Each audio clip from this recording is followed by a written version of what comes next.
So which mac is whack and which is cheesy in a bad way? Let's find out.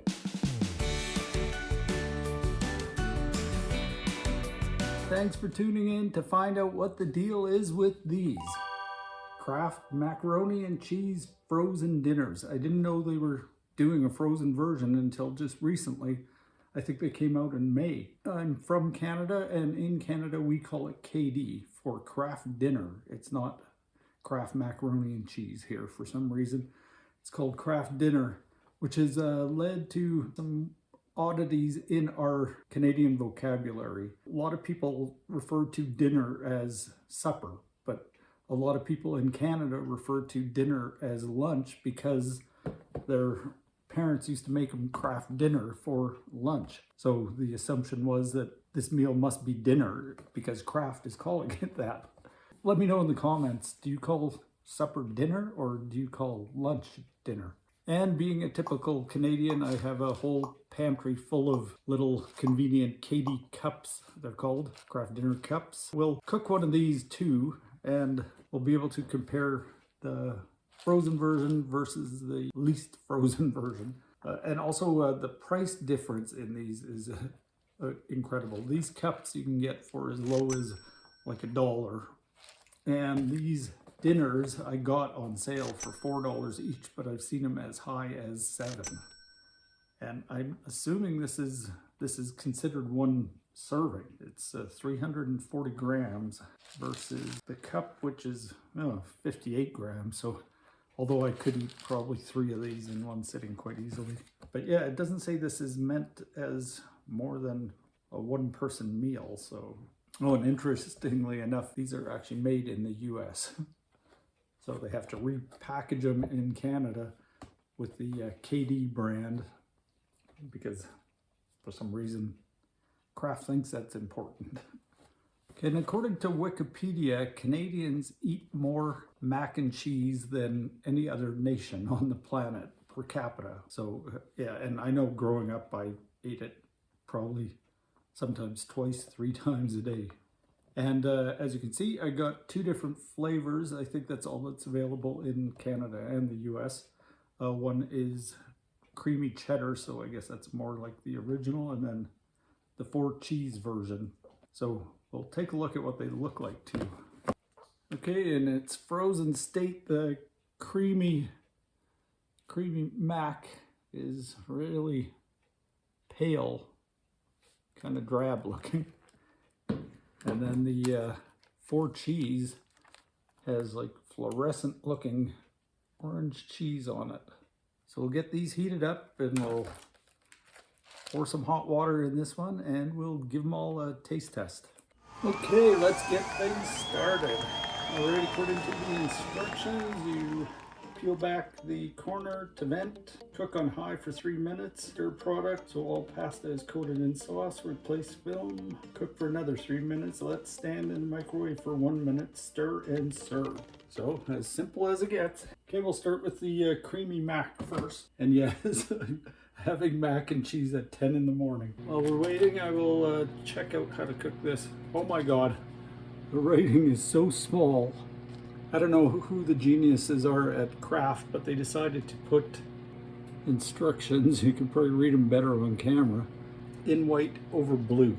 So I'll get out my handy dandy magnifying glass to read this. Basically you just add water, stir, microwave, and then add the cheese sauce.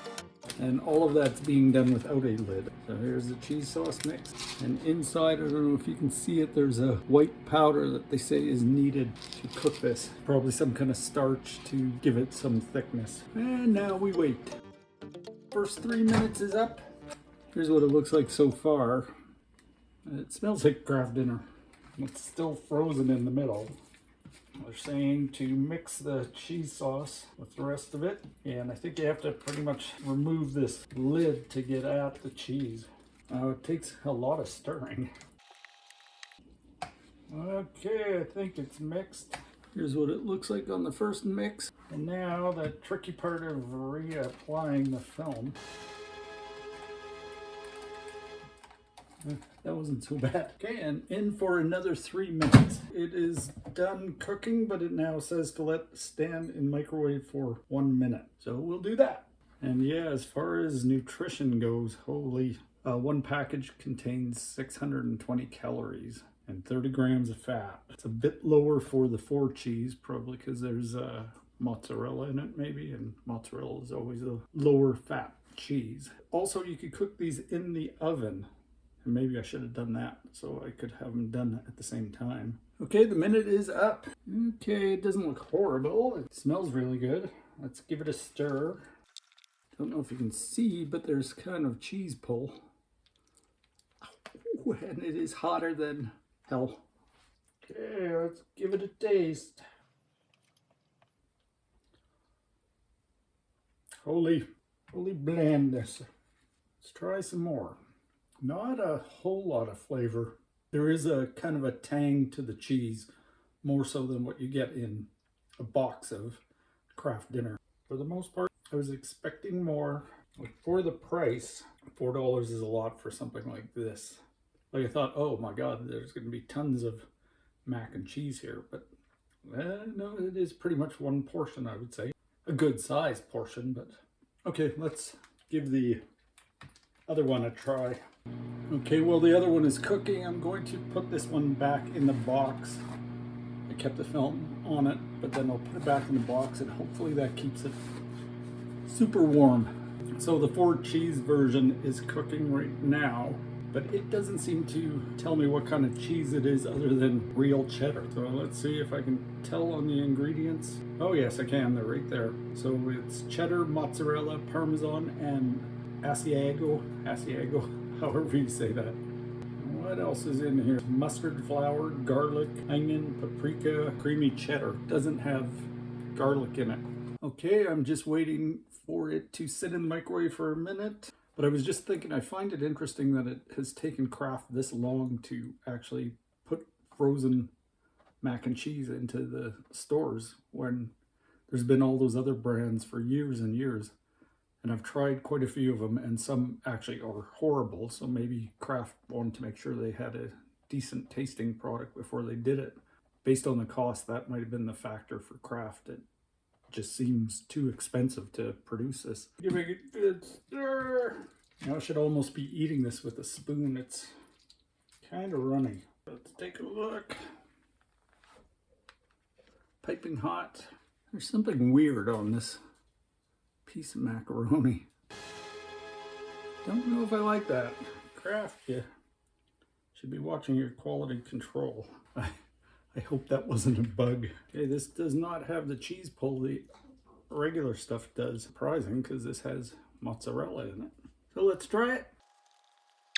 Way more flavor, but the flavors are coming from the spices, like the garlic. I can really taste that. And so as a result, it's kind of covering the taste of the cheese. I do taste a bit of Parmesan. It's not bad, but I think I like the other one better.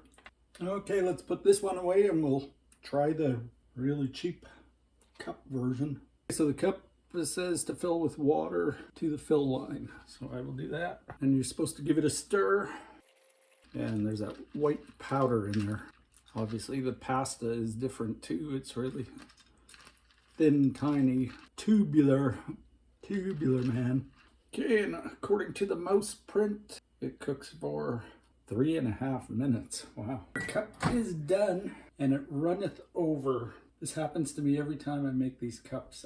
The liquid is like sticky and slimy at the same time. Okay, so we will give it a stir. It's that familiar fluorescent orange color. Okay, now did this say it has to sit? Yeah, it says sauce will thicken upon standing. Right now, it looks kind of thick. Let's give it a taste. Holy, compared to the frozen ones, this is just garbage. I will try some more. It's got a real cardboard taste.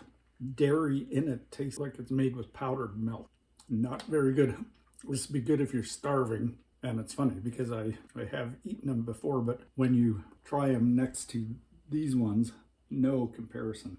Okay, let's give all three a taste. Okay, the creamy cheddar has solidified. It's solid. Very good. The four cheese is paler, but it could be because of the other light colored cheeses in it. Yeah, I don't like the way the spices, the garlic or whatever, is kind of competing with the cheese for flavor. It's good, but I think I like the other stuff better.